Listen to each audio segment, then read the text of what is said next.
in the golden haze of late summer 1872, deep in the heartland of Kansas, where the endless wheat fields stretched like an ocean under the vast prairie sky. A small farming town called Eldridge Harbor became the unlikely stage for one of the most chilling chapters in American frontier history. This wasn't the Wild West of gunslingers and outlaws you see in dime novels, no. This was something far more insidious, something that crept into the souls of hard-working folks and left them questioning the very nature of innocence. Our story centers on 9-year-old Elias Hawthorne, a boy with raven black hair, skin as fair as fresh milk, and eyes like polished obsidian that seemed to swallow the light around him. To the casual eye, Elias was the picture of pioneer pluck, helpful, quiet, and always ready with a yes, ma'am, or no, sir. But beneath that facade lurked a darkness that would claim lives, shatter families, and force a young doctor fresh from the east to confront the unimaginable. Dr. Elias Beaumont, no relation to the boy, thank heavens, had just arrived in Eldridge Harbor that spring. Diploma from Harvard Medical School still crisp in his trunk. At 28, he was eager to escape the soot-choked streets of Boston for the clean air of the Midwest, dreaming of building a practice among the salt of the earth. Farmers rebuilding after the Civil War's scars. Little did he know that his first real case would be no ordinary fever or broken bone, but a puzzle that would fill 4 thick volumes of notes, sketches, and desperate theories. The Hawthorne boy would become his obsession, a living enigma that challenged everything Beaumont had learned about the human mind and spirit. Before we dive deeper into the terror that unfolded in those wheat fields, if you're hooked on tales of America's hidden horrors, like the ones that make you check your doors at night, hit that subscribe button and smash the bell icon. We uncover the forgotten nightmares of our nation's past, from ghost towns to gruesome mysteries. And drop a comment. What's the creepiest historical story from your home state? Kansas folks, represent. We love building this community of history buffs and mystery lovers across the U.S. The Hawthorne family had deep roots in Eldridge Harbor, tracing back to the first wagon trains that carved through the prairie in the 1850s. Jeremiah Hawthorne, Elias's father, was a towering man with a beard like tangled wire, known for his iron will and unyielding faith. He'd fought for the Union at Gettysburg, losing an eye to a Confederate bayonet, and returned home to expand his farm into one of the county's largest. His wife, Abigail, was the gentle counterbalance, a woman whose apple pies won blue ribbons at every county fair, and whose Sunday school lessons drew children from miles around. They had 3 children before Elias, 2 daughters who married young and moved to neighboring farms, and a son lost to diphtheria at age 4. Elias arrived late in their lives, a blessing from above, as Abigail called him, though whispers in town suggested he was more of a surprise than a gift. The boy grew up amid the rhythms of farm life, dawn chores, endless rows of wheat swaying in the wind, and the distant howl of coyotes at night. Neighbors like the Wilkins family, whose land butted up against the Hawthornes, often saw Elias tending to the animals or helping with the harvest. That boy's got the devil's own energy, Old Man Wilkins would say. Not knowing how prophetic his words were, Elias never whined about the heat or the dust. He worked with a mechanical precision, his small hands steady on the plow or the scythe. But the animals knew something was off. The Hawthorne cows would low uneasily when Elias approached the barn, clustering in the far corners. Dogs from visiting wagons would growl low in their throats. Hackles raised, even as Elias offered them scraps with a smile. Dr. Beaumont first met Elias in July 1872 during a routine call to the Hawthorne farm. Abigail had come down with a summer fever, nothing serious, but Jeremiah insisted on the new doctor's opinion. As Beaumont examined her in the dim parlor, Elias hovered in the doorway, watching with those bottomless eyes. "How does the fever work inside her, doctor?" the boy asked, his voice soft but insistent, like wind through dry grass. Beaumont, used to curious children, explained simply, "The body fights invaders, heats up to burn them out." Elias nodded, absorbing every word, then asked, "What if the fever gets too hot? Does the person melt from the inside?" The question hung odd in the air, too morbid for a child, but Beaumont chalked it up to frontier bluntness. Little did he know, it was the first thread in a web that would ensnare the whole town. As the summer wore on, strange happenings rippled through Eldridge Harbor. It started small, missing pets, found days later with necks twisted at unnatural angles as if wrung like laundry. Then came the livestock deaths. The Wilkins prize sow was discovered in her pen, belly slit open with surgical neatness, organs arranged in a pattern that looked almost deliberate. "Coyotes don't do clean work like that," Wilkins grumbled at the town meeting. "This is human mischief." Fingers pointed at drifters or rival farmers, but no evidence stuck. Elias, ever the helpful soul, joined search parties for lost animals, his keen eyes spotting clues others missed. "I saw tracks leading to the creek," he'd say, leading men to bloated carcasses in the water. The first human tragedy struck in mid-August, during the hottest stretch of the year. Little Sophie Turner, 6 years old and full of freckles, vanished while picking wildflowers near the Hawthorne boundary fence. The Turner family, devout Methodists who'd lost their barn to a fire the previous year, mobilized the town. Torches flickered across the fields that night, voices calling Sophie's name into the darkness. It was Elias who found her, or what was left of her. He came running to the Turner homestead at dawn, clothes torn and muddy, face streaked with what looked like tears. "She's in the old ravine," he gasped. "Hurry!" The ravine was a dry gully choked with brambles, a place kids were warned to avoid. Sophie lay at the bottom, neck broken from a fall, her small body twisted among the rocks. Dr. Beaumont, called to confirm the death, noted the bruises on her arms, grip-like, as if she'd been held or pushed. But accidents happened on the frontier. Kids climbed where they shouldn't.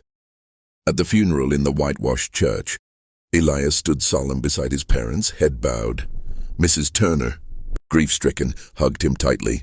"Thank you for finding my baby," she sobbed. Elias patted her back awkwardly. But Beaumont, watching from the pews, saw no real emotion in those dark eyes, just a blank curiosity, like a scientist observing a specimen. Whispers grew.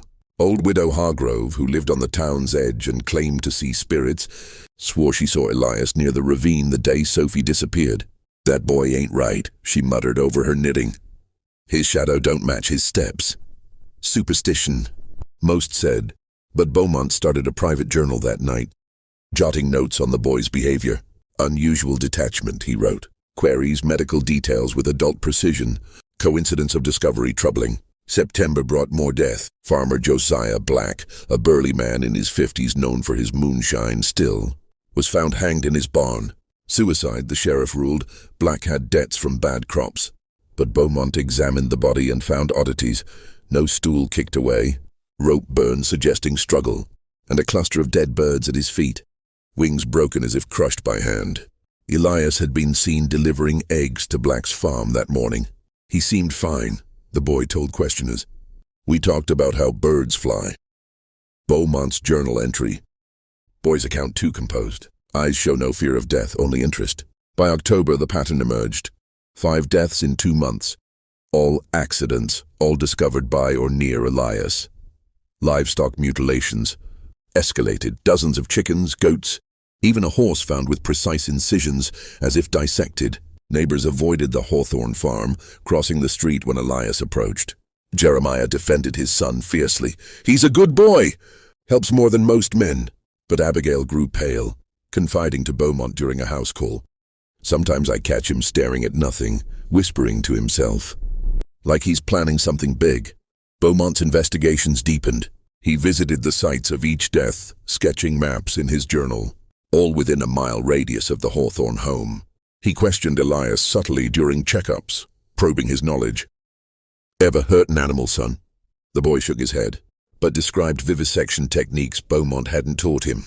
"Read it in a book," Elias claimed, but the town library had no such volumes.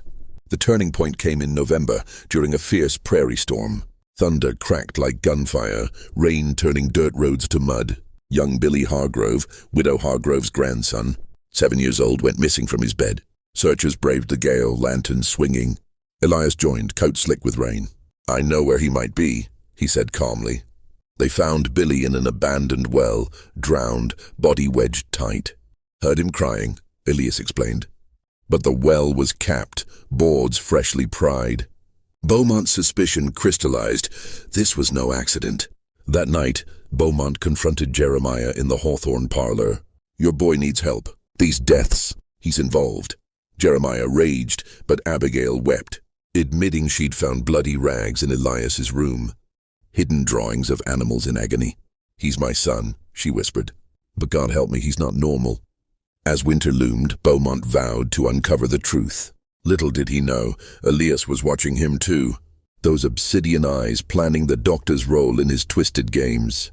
If this tale of prairie darkness has you gripping your seat, like and subscribe for more American mysteries that chill to the bone. What's your theory on Elias? Innocent or monster? Comment below. We're building a nation of sleuths here. Beaumont's investigations deepened. He visited the sites of each death, sketching maps in his journal, all within a mile radius of the Hawthorne home. He questioned Elias subtly during checkups, probing his knowledge. Ever hurt an animal, son? The boy shook his head, but described vivisection techniques Beaumont hadn't taught him. Read it in a book, Elias claimed, but the town library had no such volumes. The turning point came in November, during a fierce prairie storm. Thunder cracked like gunfire, rain turning dirt roads to mud. Young Billy Hargrove, Widow Hargrove's grandson, 7 years old, went missing from his bed. Searchers braved the gale, lanterns swinging. Elias joined, coat slick with rain. I know where he might be, he said calmly. They found Billy in an abandoned well, drowned, body wedged tight. Heard him crying, Elias explained. But the well was capped, boards freshly pried. Beaumont's suspicion crystallized. This was no accident. That night, Beaumont confronted Jeremiah in the Hawthorne parlor. Your boy needs help. These deaths, he's involved. Jeremiah raged, but Abigail wept, admitting she'd found bloody rags in Elias's room. Hidden drawings of animals in agony. He's my son, she whispered. But God help me, he's not normal. As winter loomed, Beaumont vowed to uncover the truth. Little did he know, Elias was watching him too. Those obsidian eyes planning the doctor's role in his twisted games. If this tale of prairie darkness has you gripping your seat, like and subscribe for more American mysteries that chill to the bone. What's your theory on Elias? Innocent or monster? Comment below. We're building a nation of sleuths here. Convinced of Elias's guilt, Beaumont searched the farm stealthily during a house call. In the storm cellar, hidden under floorboards, he found the boy's laboratory. Jars of preserved animal parts, tools sharpened to razors, and a notebook of drawings. Rabbits with eyes gouged, birds pinned alive, notes on pain durations. Worse human sketches, Sophie drowning in ink tears. Black swinging, Billy in the well. Subject fought 2 minutes, read one. Humans scream longer than animals. Horrified, Beaumont confronted Elias alone in the cellar. Why, boy? Why this cruelty? Elias smiled, a cold curve. To learn, doctor. You learn from books. I learn from life. Or death. The admission chilled Beaumont. Elias described his first kill, a kitten at age 5. Drowned to see if it had 9 lives, escalated to neighbors' pets, then humans. They're just bigger animals, he said. More interesting when they beg. Beaumont fled, alerting Sheriff Harlan Reed, a grizzled veteran. The boy's a demon, Beaumont insisted, showing the notebook. Reed, skeptical but alarmed, planned surveillance. Deputies watched the farm, but Elias slipped their net, vanishing into blizzards. February's climax. Abigail Hawthorne fell ill, poisoned by bad water. As Beaumont treated her, Elias hovered, eyes gleaming. Will she melt inside, doctor? Echoing his first question, Beaumont realized Elias was testing him, the ultimate subject. That night, storm-raging, Elias attacked. In the farmhouse, he drugged Jeremiah, then cornered Beaumont with a knife. You're curious too, doctor. Want to see how far I'll go? Struggle ensued. Beaumont disarmed him, but Elias laughed. This is just the start. Sheriff arrived, arresting Elias, but the boy whispered, You'll never hold me. I'm evolving. As Elias was carted to the county jail, Beaumont pondered. Was this nature or nurture? The war's trauma, or something innate, a born predator? The trial loomed, but Elias's mind games had just begun. Stay tuned, mystery fans. Subscribe and bell for the next twist. What's scarier, a child killer or the why behind it? Comment your thoughts. As the harsh Kansas winter of 1873 gripped Eldridge Harbor in an iron fist, the trial of Elias Hawthorne became the talk of the entire territory. Word spread like wildfire across the prairie. Telegraph. Lines buzzing from Topeka to Wichita, Newspapers in Kansas City and even St. Louis running headlines about the boy, demon of the wheat fields. Crowds gathered outside. The county courthouse in Eldridge Harbor, a modest brick building that usually handled land disputes and cattle rustling. Now it was the stage for a case that forced America to confront a nightmare. Could a child, barely 9 years old, be capable of calculated evil? Dr. Elias Beaumont, his journals now evidence in the proceedings, sat in the witness box day after day, recounting his discoveries with a voice steady but eyes haunted. "This boy is not merely disturbed," he testified before the packed courtroom. "He possesses an intelligence that rivals any adult I've known, paired with a complete void where empathy should reside. His drawings, his confessions, they reveal a mind that views human suffering as a data." The prosecutor, a stern Boston transplant named Harlan Whitaker, presented the storm cellar findings, the jars of preserved organs, the meticulous sketches of victims in agony, notes on reaction times and optimal pressure points. Elias, dressed in a too-small suit provided by the court, sat quietly at the defense table. His obsidian eyes scanned the room, lingering on jurors, spectators, even the judge. No fidgeting, no tears, just that unnerving calm. His defense attorney, appointed by the state, argued trauma, the loss of his siblings, the harsh frontier life, perhaps undiagnosed brain fever from childhood. "This is a boy orphaned by fate," the lawyer pleaded. Not a monster born of hell, but when Elias took the stand against his attorney's advice, the courtroom fell deathly silent. "Why did you hurt those children, son?" Whitaker asked directly. Elias tilted his head as if pondering a simple math problem. "To understand," he replied, voice clear and polite. "Animals react predictably. People, they surprise you. The fear makes them fight harder. It's fascinating." Gasps rippled through the gallery. A woman fainted. Even the judge, a hardened veteran of frontier justice, paled. Jeremiah Hawthorne, Elias's father, testified in defense, voice breaking. "He's my boy. Works harder than any man. Maybe the war. It changed us all, but..." Cross-examination crumbled him when shown the drawings. One, unmistakably of Sophie Turner, annotated with drowning times. Abigail, his mother, refused to testify, confined to bed with nervous exhaustion. The jury deliberated for only 3 hours. Guilty on all counts: murder of Sophie Turner, Josiah Black, the miller Billy Hargrove, and attempted murder of his own parents. Sentencing was the real battle. Kansas law allowed death for murder, no age minimum specified. Whitaker pushed for the gallows. "This is no child. This is a predator in boy's clothing." The defense begged for mercy, citing Elias's youth and the era's growing whispers of moral insanity, a term floating from Eastern medical journals. Judge Elias Grant, no relation to the doctor, wrestled publicly. "The law sees age, but the evidence sees evil," he said. Ultimately, he sentenced Elias to life in the Kansas State Penitentiary at Lansing, with a recommendation for solitary confinement, to protect society and perhaps salvage what soul remains. At 9 years old, Elias Hawthorne became the youngest person ever committed to an adult prison in Kansas history. As deputies led him away, Elias turned to Dr. Beaumont in the front row. "You'll write about me, won't you, doctor? Study what happens next." Beaumont, chilled to the bone, nodded involuntarily. The boy smiled, that rare, genuine curve that revealed no warmth.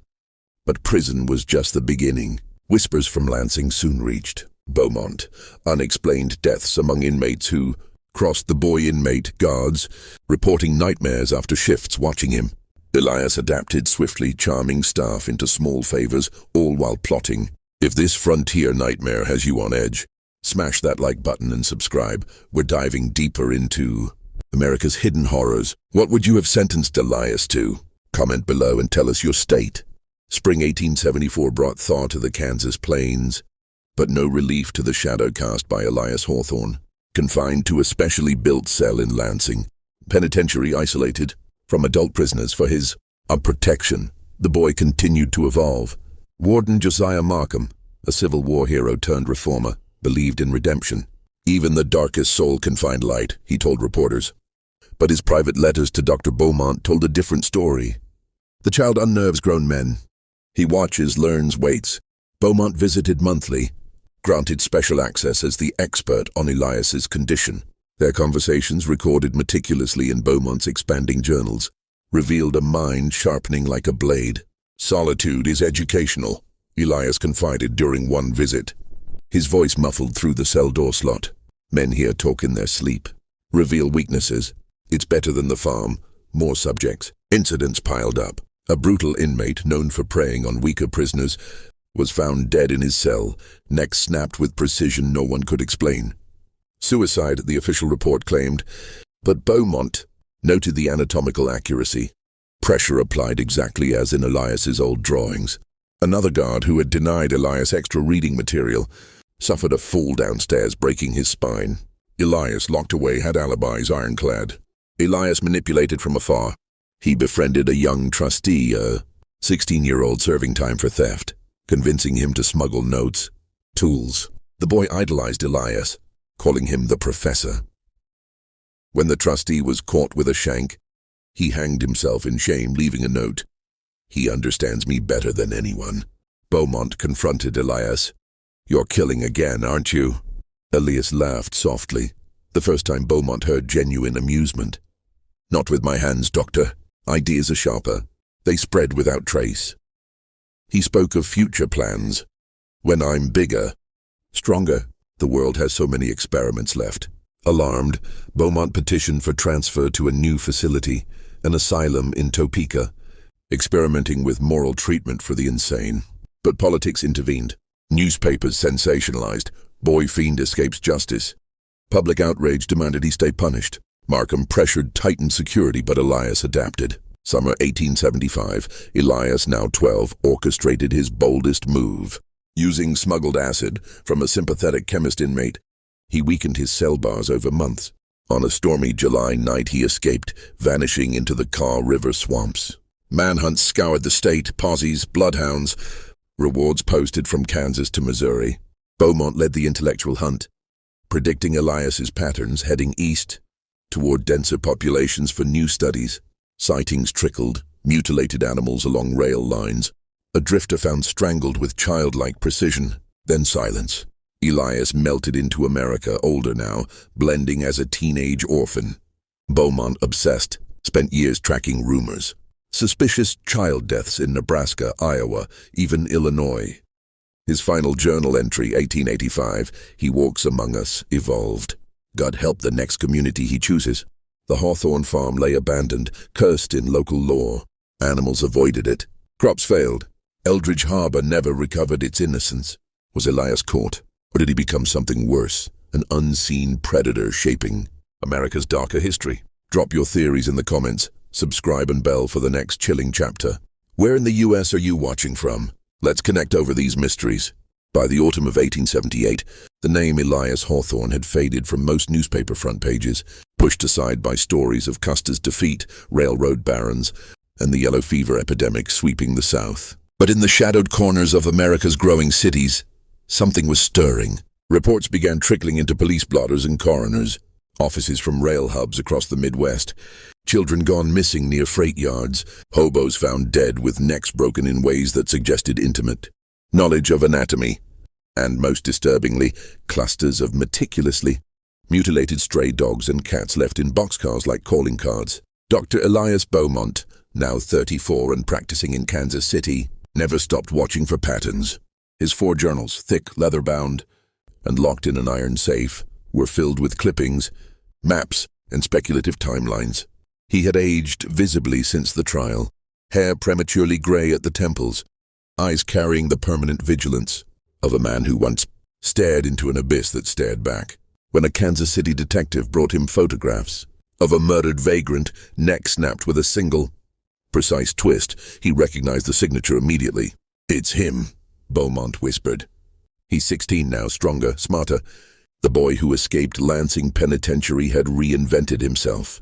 No longer the pale prairie child, Elias had grown tall and lean, his raven hair longer, his obsidian eyes now framed by the sharp features of adolescence. He moved with the transient armies of young men riding the rails, orphans, runaways, and Civil War drifters seeking work in the booming industrial towns. He took odd jobs, sweeping saloons, loading freight, even posing as a newsboy in Chicago for a spell. Always polite, always watchful. Always gone before anyone noticed the pattern of misfortune that followed him. In St. Louis, October 1878, railroad detective Marcus O'Leary began piecing it together. 3 bodies in 2 months, all found in empty boxcars on the Iron Mountain line, each victim a fellow rail rider, each killed silently and efficiently. The last, a 19-year-old named Tommy Riley, had been seen arguing with a quiet teenage boy over a shared campfire the night before. Witnesses described the youth, dark hair, dark eyes, talked real educated, like he'd read books most of us never heard of, when O'Leary showed a police sketch to Beaumont. During a visit to Kansas City, the doctor went white.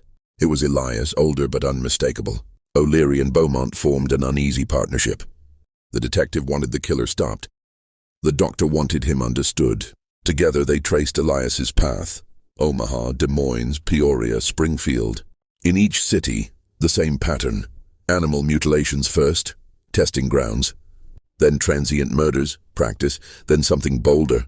In Council Bluffs, Iowa, a respected yardmaster was found hanging from a switch tower, ruled suicide until Beaumont pointed out the ligature marks were inconsistent with self-inflicted hanging. The man had disciplined a teenage laborer days earlier for staring too long at the signal mechanisms. Elias wasn't just killing. He was studying systems, railroads, police response times, newspaper coverage. He learned how information traveled, how fear spread.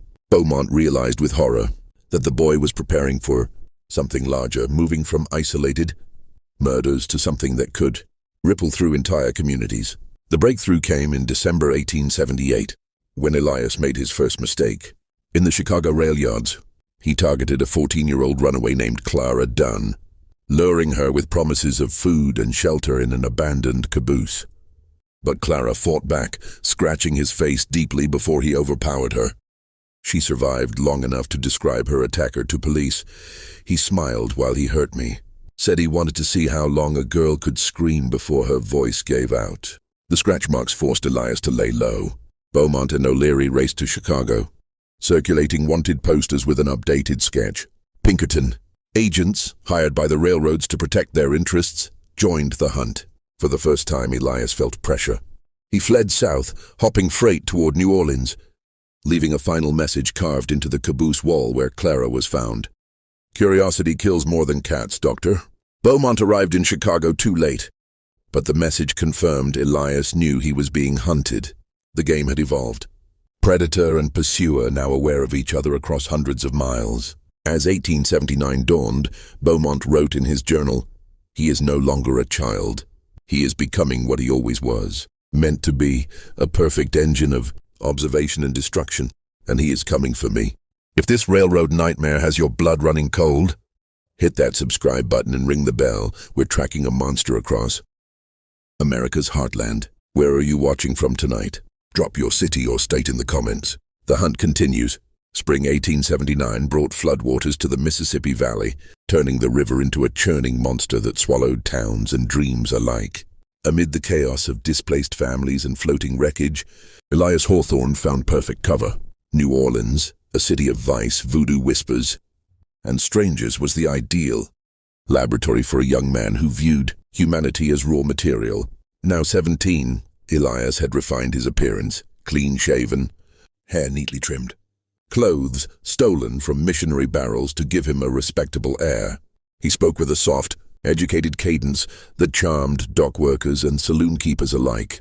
He took a job as an assistant to Dr. Henri Laurent, a French-trained physician serving the city's poor in the Irish Channel district. Laurent, overworked and idealistic, saw potential in the quiet, eager youth who asked brilliant questions about anatomy and pathology.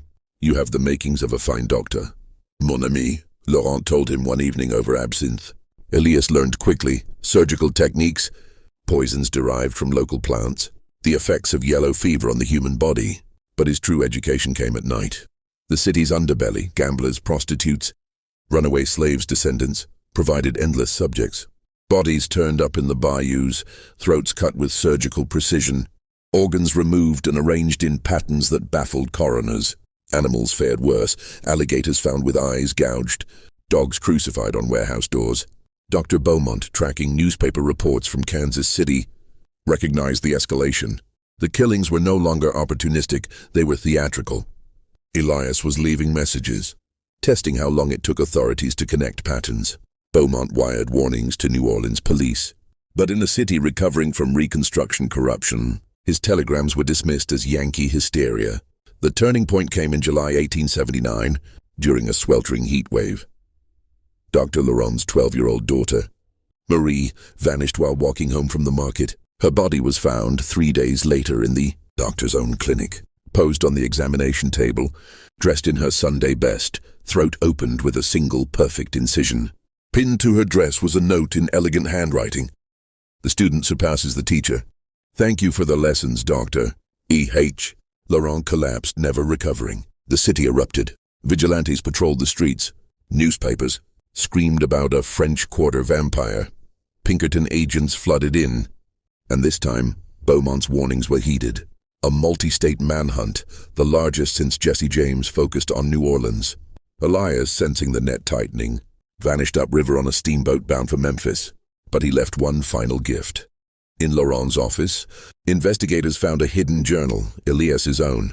Pages detailed dozens of murders, complete with sketches, observations on pain thresholds, and philosophical musings.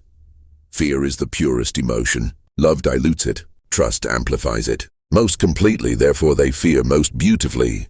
Beaumont arrived in New Orleans weeks later, reading the journal by lamplight in a French Quarter hotel. Tears, the first in years, streaked his face. He's not human anymore, he wrote. He's distilled something essential and terrible out of humanity and discarded the rest. As Elias moved north again, older, deadlier, and now armed with formal medical knowledge, Beaumont realized the truth. The boy wasn't running from justice. The year 1882 found America hurtling into the Gilded Age, skyscrapers rising in Chicago, electric lights flickering in New York, and the relentless clang of industry echoing across the land.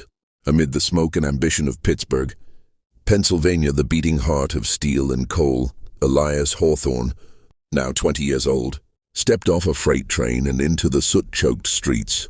He had grown into a strikingly handsome young man, tall, broad-shouldered, with sharp features softened by a disarming smile. His obsidian eyes still held that bottomless depth, but he had learned to veil them with practiced charm. He called himself Edward Hale now, claiming to be an orphan from Ohio, seeking opportunity in the mills. Pittsburgh was perfect for him, a city of transients, immigrants and dark alleys where bodies could vanish into the Three Rivers or the furnaces without much notice. Elias found work as a clerk in the Carnegie Steel offices. His neat handwriting, quick mind, and flawless manners impressing supervisors. By day, he tallied shipments and studied blueprints of the massive works. By night, he prowled the Hill District and the riverfront, selecting subjects with the patience of a hunter who had waited years to stretch his legs. The killings began subtly. Street children, newsboys, bootblacks, matchgirls started disappearing. Their bodies surfaced weeks later in the Monongahela or Allegheny, weighted with slag, throats cut with surgical precision. Coroners blamed drunken accidents or gang violence. But Dr. Elias Beaumont, now living in Philadelphia and consulting for police departments across the East, saw the pattern immediately when clippings reached him. The incisions were too clean, the removal of small organs, eyes, tongues, hearts, too deliberate. Elias was signing his work again. Beaumont, nearing 40, and respected as one of America's foremost experts on criminal insanity, traveled to Pittsburgh at the request of a desperate police chief. The two men pored over evidence in a smoky station house. He's not hiding anymore, Beaumont said, spreading photographs across the table. He's performing. Each body is posed, limbs arranged, faces composed as if in peaceful sleep. He wants us to see his artistry. Elias, meanwhile, had begun infiltrating higher circles. His intelligence and refined speech earned invitations to literary societies and charity events. He charmed widows, debated philosophy with professors, even caught the eye of Millicent Carnegie, a distant cousin of Andrew himself. At a gala in the opulent Duquesne Club, he met Dr. Beaumont face to face for the first time in over a decade. The doctor recognized him instantly, despite the years and the name. Elias, Edward, merely smiled and extended a hand. Dr. Beaumont, I believe. I've read your papers on moral deficiency with great interest. The room buzzed around them, oblivious. Beaumont's blood ran cold as Elias leaned in. "You've followed me so faithfully. I thought it time we spoke as equals." That night in a private parlor, the two men talked until dawn. Elias spoke openly, no remorse, only curiosity. He described his evolution, how prison taught him patience. The rails taught him anonymity. New Orleans taught him precision. "I am not sick, doctor," he said calmly. "I am the next step. Humanity's empathy is a weakness, beautiful but inefficient. I have excised it and become pure observation." Beaumont tried to stall him, to gather evidence, but Elias was always one move ahead. When police raided his boarding house days later, they found only an empty room and a single note. "The city is too small for both of us. Thank you for the education." Elias vanished eastward, leaving behind a final, horrifying gift, the body of Millicent Carnegie, discovered in her family's conservatory, arranged like a porcelain doll among the orchids, eyes removed and replaced with black glass beads. Pittsburgh mourned. Beaumont blamed himself, and somewhere on a train bound for New York, Elias Hawthorne began planning his masterpiece. If this Steel City nightmare has you hooked, smash that subscribe button and ring the bell. We're heading into the heart of the Gilded Age with a monster, wearing a gentleman's smile. Where are you watching from? Drop your state in the comments. We're building a nationwide army of mystery lovers. New York City, 1885. The metropolis roared with tenements and mansions, horse-drawn omnibuses and elevated trains, immigrants pouring through Castle Garden, and tycoons building palaces along Fifth Avenue. Into this whirlwind stepped Elias Hawthorne, now 23, reinventing himself. Once more as Dr. Elias Hawthorne, using his real name for the first time, claiming to be a European-trained physician returning to America. His forged credentials were impeccable, his manners impeccable still. He opened a discreet practice on East 62nd Street, catering to nervous society matrons and hypochondriac millionaires. The elite embraced him. He diagnosed nervous exhaustion with soothing confidence, prescribed tinctures and rest cures, and listened to confessions of marital strife and financial worry with sympathetic silence. But beneath the starched collars and gold pocket watch beat the same cold engine. His patients began dying quietly, respectably. Heart failure, stroke, accidental overdose. Always the wealthy, always childless or with complicated wills. Dr. Elias Beaumont arrived in the city months later, summoned by a frantic former patient who had recognized sketches in a medical journal that matched unexplained deaths in her circle. Beaumont, now lecturing at Jefferson Medical College, had become the nation's reluctant authority on what the press dubbed the angel of death cases. He warned police, but Elias moved in circles too high for easy suspicion. The two men circled each other like duelists. Beaumont attended Elias's lectures on the physiology of fear at a private medical society, listening as his former subject spoke with erudite calm about adrenaline, responses and pain, thresholds, using examples that only Beaumont recognized as personal. Afterward, over brandy in an oak-paneled library, Elias toasted him, "To the only man who ever truly saw me." Elias's ambition had grown with the city. He no longer killed merely to study. He killed to reshape. He manipulated wills, forged codicils, positioned himself as confidant to widows who rewrote estates in favor of anonymous charities he controlled. Money flowed into accounts across Europe. He was building resources for something larger than individual experiments. The breaking point came in the winter of 1886. Prominent banker's daughter, 16-year-old Lillian Astor Vanderbilt, sought treatment for fainting spells. Within weeks, she wasted away, diagnosed with consumption. But Beaumont suspected poison. When her body was found in her bedroom, arranged serenely with lilies in her hands and eyes gently closed, Beaumont forced an autopsy. Traces of arsenic administered slowly, artfully. The city erupted. Headlines screamed society doctor murderer. Elias fled his practice one step ahead of warrants, leaving behind a locked drawer containing photographs. Dozens of his patients in death posed like saints, with handwritten notes on their final expressions. Beaumont pursued him through the underworld, opium dens in Chinatown, gambling hells in the Tenderloin. He found evidence of Elias's ultimate plan. A ledger detailing purchases of remote land in the Adirondacks, surgical supplies, and architectural plans for a private sanitarium. Elias wasn't running. He was preparing to disappear and to begin his true work on a grand scale. As Beaumont boarded a northbound train, journal clutched tight, he understood. The boy from the Kansas prairie had become something America had no name for yet. A predator building his own laboratory, with living subjects and no oversight. If this Gilded Age horror has chills running down your spine, hit that like button and subscribe. We're heading into the wilderness, with a monster who's finally ready to stop hiding. What do you think Elias is building up there? Comment your theory. We read them all. The endgame approaches. See you in the next chapter. Deep in the Adirondack Mountains of upstate New York, far from the nearest rail line or telegraph office, a private estate began taking shape in the summer of 1887. Locals in the tiny hamlet of Pine Ridge called it Hawthorne's Folly, a sprawling compound of stone and timber rising on hundreds of acres of remote wilderness. Officially, it was the Hawthorne Sanitarium for Nervous Disorders, a retreat for the wealthy seeking escape from the pressures of modern life. Unofficially, it was Elias Hawthorne's masterpiece, a self-contained world where he could conduct his experiments without interruption. Now 25, Elias had amassed a fortune through poisoned inheritances and forged investments.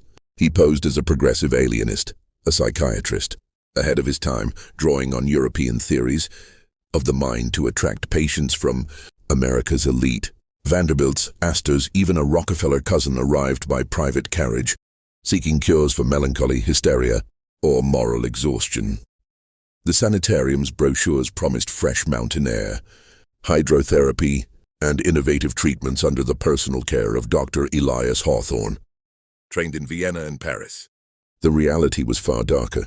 The main lodge was elegant, mahogany paneling, crystal chandeliers, gardens manicured by silent staff, but hidden beneath the basements and scattered through the surrounding forest were windowless treatment wings, operating theaters, and soundproof chambers. Patients who arrived with minor ailments often descended into genuine madness under Elias's therapies: isolation, sensory deprivation, carefully dosed hallucinogens, and surgical procedures performed while the subject was conscious enough to observe their own violation.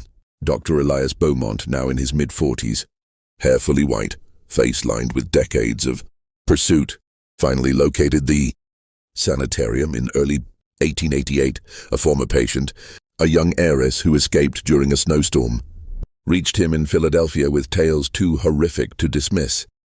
"He keeps records," she whispered, eyes hollow. "Photographs." Beaumont infiltrated the estate under the guise of a consulting physician, recommended by a bribed society matron. For the first time in 20 years, he walked the halls built by the boy he once confronted in a Kansas storm cellar. Elias greeted him warmly in the grand library, as if welcoming an old friend. "You've come at last," he said, pouring sherry. "I designed a wing with you in mind." Over weeks, Beaumont documented the horrors. Patients strapped to tables while Elias lectured on fear responses, brains exposed to test pain thresholds, others buried alive in sensory deprivation coffins to measure descent into madness. Staff, hand-picked orphans, and ex-convicts were loyal through blackmail or shared depravity. Elias had created a cult of personality, convincing them they were pioneers in understanding the human soul. But Beaumont wasn't alone this time. He had spent years building a network, detectives, journalists, even a federal marshal convinced by the growing file of missing heiresses. As Beaumont gathered evidence, stealing photographs, mapping underground tunnels, Elias watched with amusement, allowing the game to play out. The confrontation came in March 1888, during a ferocious blizzard that isolated the mountaintop. Beaumont burst into Elias's private study with a revolver, backed by armed deputies who had trekked through the snow. Elias sat calmly at his desk, surrounded by leather-bound volumes of his life's work. "You're finished," Beaumont said, voice shaking with rage and exhaustion. "It ends tonight." Elias smiled, that same genuine, chilling expression from the Kansas farmhouse. "Does it, Doctor? Look around. These walls are stone. The roads are buried. My staff outnumber your men 3-1. And the patients? Well, they've learned to obey." Chaos erupted. Gunfire echoed through marble halls. Loyal orderlies fought like fanatics. In the melee, Beaumont pursued Elias into the underground laboratories. There, amid operating tables stained with old blood, the two men faced each other one final time. "You could have joined me," Elias said, holding a scalpel with casual grace. "Together we might have mapped the soul itself." Beaumont fired. The bullet struck Elias in the chest, but the man barely staggered. "You hesitate too much, doctor," he whispered, lunging. The struggle was brief and brutal. Beaumont, older but fueled by 2 decades of purpose, drove Elias back against a table. As orderlies rushed in, Beaumont ignited a lantern, hurling it into shelves of alcohol and chemicals. Flames roared up, consuming the underground wing. In the firelight, Beaumont saw Elias's face one last time. Calm, almost serene as the inferno claimed him, or so he believed. When the fire was extinguished days later, no body matching Elias was found among the charred remains. Only a single journal page, singed but legible. "Fire purifies. I have contingencies." The sanitarium burned to its foundations. Survivors, patients and staff told conflicting stories. Beaumont returned to Philadelphia broken, convinced he had failed. But in the years that followed, whispers persisted. A new retreat in the Rockies, a clinic in California. Always remote, always exclusive, always under a new name. Had Elias Hawthorne truly died in those flames? Or had America's first evolved predator simply shed another skin? If this Adirondack inferno has you breathless, smash that subscribe button and hit the bell. We're heading into the final reckoning. One last chapter remains. What do you think? Did Elias burn, or is he still out there? Comment your verdict. The spring of 1891 brought Dr. Elias Beaumont to the end of his road. At 50, he lived alone in a quiet Philadelphia row house, surrounded by locked cabinets containing the complete record of his pursuit. 10 thick journals, hundreds of photographs, newspaper clippings yellowed with age, and correspondence with lawmen across the continent. His health had failed, lungs scarred from the sanitarium smoke, heart weakened by relentless obsession. On his deathbed, he summoned a young reporter from the Philadelphia Inquirer, a man he trusted to carry the story forward. "Publish it all," Beaumont whispered, voice rasping. "The world must know what walks among us wearing a human face." The reporter promised, but when Beaumont died 3 days later, the journals vanished. His home was burgled that same night, no money taken, only the cabinets emptied. A single calling card was left on the desk. Plain white stock, with elegant handwriting. "Thank you for the education, Doctor. The work continues." America moved on. The Gilded Age gave way to the Progressive Era, then World Wars, automobiles, radios, television. The name Elias Hawthorne faded into obscure medical footnotes, a cautionary tale told in criminology classes about the limits of early psychiatry. The burned Adirondack site became a ghost story for campers. No official record acknowledged the sanitarium's existence, but patterns persisted. In 1904, a remote Oregon asylum reported a brilliant new administrator who revolutionized treatments before patients began dying mysteriously, and the man vanished. In 1923, during the Chicago World's Fair, a society physician gained fame for treating shell-shocked veterans until bodies were found posed in hotel rooms and he disappeared. In 1947, California Clinic for Hollywood Stars suffered a string of accidental overdoses under a charismatic doctor who resigned suddenly. Always the same hallmarks: meticulous killings, posed bodies, missing records, and a man of indeterminate age with dark hair, piercing eyes, and a soothing voice that inspired absolute trust. Dr. Beaumont's stolen journals never resurfaced publicly, but decades later, in the 1950s, pioneering criminologists like Robert Lindner and Hervey Cleckley began describing a new phenomenon: individuals with perfect social facades but no inner conscience, charming, intelligent, and capable of unimaginable cruelty. They called it psychopathy. Some whispered that their theories drew from classified case files that traced back to a Kansas farm in 1872. Today, the Hawthorne farm in Eldridge Harbor is a historical marker, noting only a tragic series of accidents in the 1870s. The Adirondack site is overgrown forest, visited only by hikers who report feeling watched among the ruins. But every so often, in quiet academic circles or late-night true crime forums, someone uncovers an old photograph, a group of patients at a long-forgotten retreat, standing with their distinguished doctor, a tall man with raven hair and eyes like polished obsidian, smiling faintly at the camera. The date on the photo is always recent enough to unsettle, because some predators don't die in fires. They adapt, they wait, and they continue the work. This has been the complete story of Elias Hawthorne, one of the darkest threads in America's hidden history. A reminder that evil doesn't always come with horns or madness. Sometimes it comes wrapped in perfect politeness, with a mind sharper than any blade, and eyes that study you while you believe you're studying it. Thank you for joining us on this journey through the shadows. If these tales of real American nightmares keep you up at night in the best way, subscribe. Hit that bell and share with someone who dares to dive into the darkness with us. What do you believe? Did Elias Hawthorne finally meet his end? Or is his echo still out there wearing a new name, waiting for the next curious mind to follow? Drop your final thoughts below. We rate everyone. Until the next forgotten horror rises from the archives, stay curious, stay vigilant, and keep asking questions, because the truth is often more terrifying than fiction. See you in the dark.